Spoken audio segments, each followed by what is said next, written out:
Olaf Scholz is in Washington for his first trip as Germany's Chancellor. In his meeting with U.S. President Joe Biden, Mr. Scholz is keen to present a common front on the Ukraine crisis and keep relations smooth. Germany has just taken over the G7 presidency. In the run-up to the meeting, Mr. Scholz said that Germany is the strongest economic supporter of Ukraine. And here's what's on the agenda at the meeting. The leaders will discuss sanctions against Russia if it did invade Ukraine. For example, possible penalties on the Nord Stream 2 pipeline, which is to deliver Russian gas to Germany, bypassing countries like Poland or Ukraine. The leaders will also talk about bilateral relations and ways of fighting the coronavirus pandemic.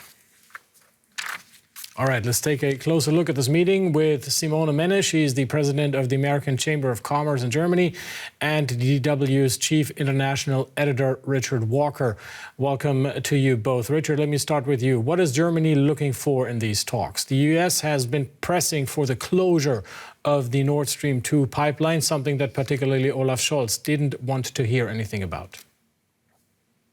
Yeah, well, Olaf Scholz's line for the longest time was always that Nord Stream 2, this very, very controversial pipeline project linking Russia to Germany, was a purely commercial project.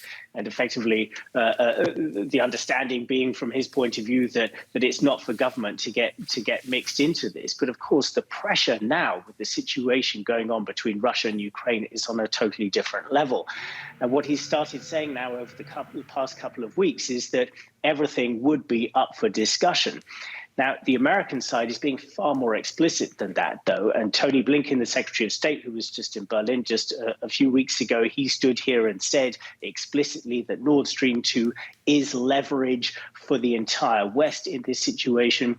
Jake Sullivan, Joe Biden's top foreign policy advisor, was on American television yesterday saying that Nord Stream 2 would not go into operation if Russia mounted some sort of invasion. And certainly what the United States would love to hear from Scholz is words as clear as those.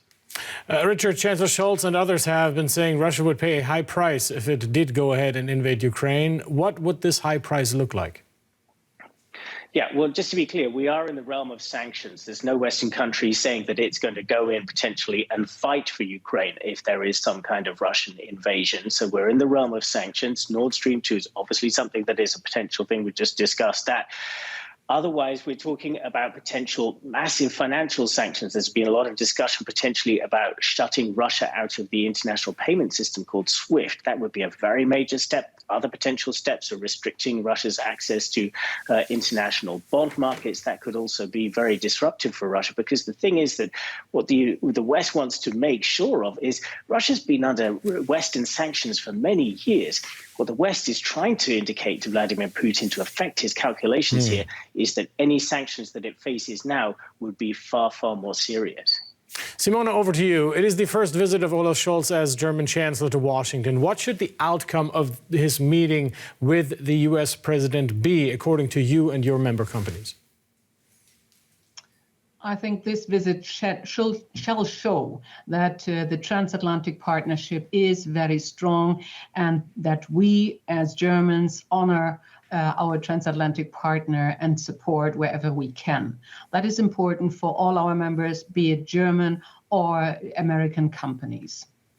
But with the Russia-Ukraine standoff topping the agenda, do you not fear that this could be a missed opportunity? I mean, there is a raft of issues to solve in transatlantic trade, but the dominating topic is a different one. Well, at least in the media it is. I think the agenda would be more than the Ukraine conflict, although I totally agree, we need strong signals that we stand together, especially in sanctions.